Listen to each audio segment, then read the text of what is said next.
Here's the bad news. We're down big, but we had a 10-to-1 decline into advancing open, essentially, and that does not happen very often.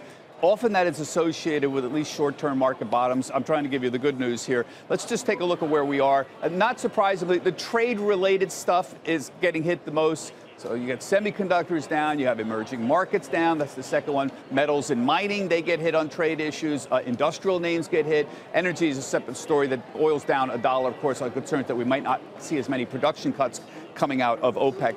New lows list is getting a little more populated, but it's three groups. It's industrials, it's banks, and oils. Take a look.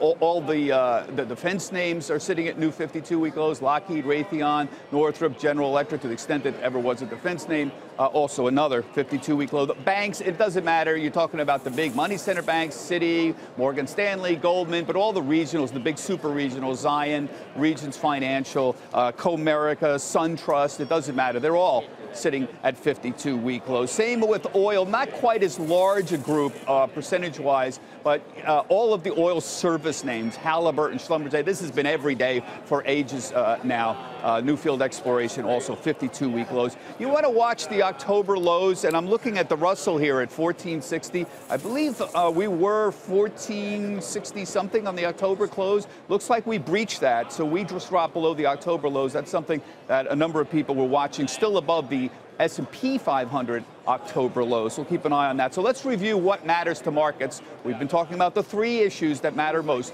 First is the Fed and rate hikes. Hope you all saw our interview this morning with Dallas Fed's Robert Kaplan. He talked about patience on rate hikes, meaning let's just take a little pause and look at things here. That was a positive. Markets rose on that interview this morning here. Tariffs and trade, of course, the big thing, and that Huawei arrest, that is clearly a negative and a big cause of the market turmoil that we've seen today. But we've also talked about the third issue, the growth slowdown, the breakdown of the technical levels, the S&P dropping below the 200-day moving average, that flatter yield curve that we've been seeing, and the inversion in the 2- and 5-year. Those are clear negatives. Then we have a fourth issue you can worry about, the lower production than expected on oil. Potentially, we're waiting for that news. Also a negative. So 3 out of 4 issues that are really moving the markets negative in the last few days. It's no wonder things are bad. I do want to point out, it's not a coincidence these issues got serious, not this week, but at the end of September and the beginning of October. We have been dealing with this for 2.5 months now, and the market has reacted. Look at this quarter. The S&P's down 7%.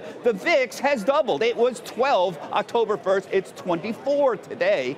10-year yields is down, 20 basis points. Oil's down 30%. The market has seen these big three things that we've been talking about, the trade issues, what's going on with the Fed, and the growth slowdown, and it's moving. Now, you could say the machines make things trade faster, and it certainly does. It makes me crazy, too, but they are not the cause of the volatility. The cause of the volatility is the fact that the market is dealing with a change in the fundamentals, and traders are reacting to that. It wouldn't matter whether you're dealing with a machine or you're dealing with guys on the floor trading rocks with each other. That would just be slower. It'd still be down regardless of what's going on. Finally, you want to watch something today? How about an IPO? We've got a big one pricing tonight over at the Nasdaq. Moderna, this is one of those big biotech IPOs here. Messenger RNA. These companies allows the body cells to make antibodies to battle diabetes and cancer. Big potential technology, a lot of money behind it. Why am I watching this? I want to see if it happens tonight. I want to see if they don't cancel it due to market turmoil, which would happen a lot in these circumstances.